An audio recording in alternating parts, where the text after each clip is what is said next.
Are we I would just say for some spectacular terrorist attack in the U.S.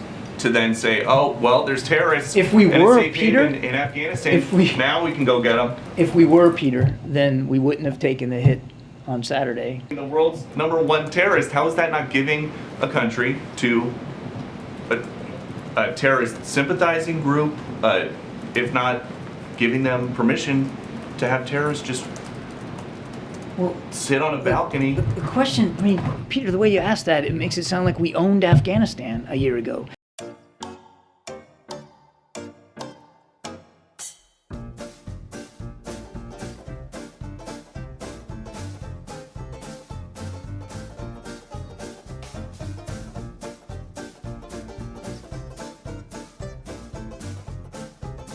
So we know that the Taliban was harboring the world's most wanted terrorist.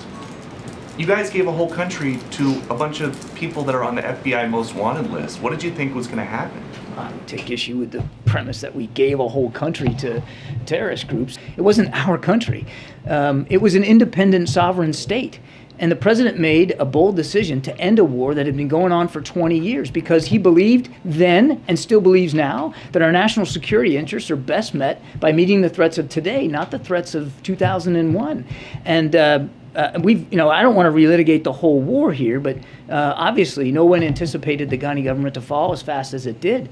But we said at the time that as we depart Afghanistan, we're going to keep vigilant. We're going to stay ready, and we're not going to let Afghanistan become a safe haven for terrorists who threaten our homeland. And this past weekend, we proved that case precisely. But so now that you know that the Taliban is not living up to the part of the deal that they made with the U.S. to not let Afghanistan be a place that terrorists feel like they can be safe, what are you going to do about it? Well, that gets to Peter's question. I'm not going to telegraph decisions that haven't been made or policy initiatives one way or the other. I would just say for some spectacular terrorist attack in the U.S. to then say, oh, well, there's terrorists if we and were, a safe Peter, haven in Afghanistan, now we can go get them. If we were, Peter, then we wouldn't have taken the hit on Saturday, the strike that we took on Mr. Zawahiri, if we were just waiting. This isn't about waiting. It's about watching. And we watched very closely, and we acted on what we learned.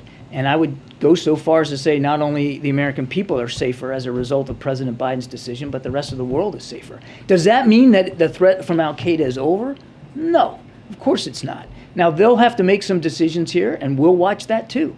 And if we discern a threat to the American homeland again from them or any other terrorist group, the president will reserve the right to take that action again.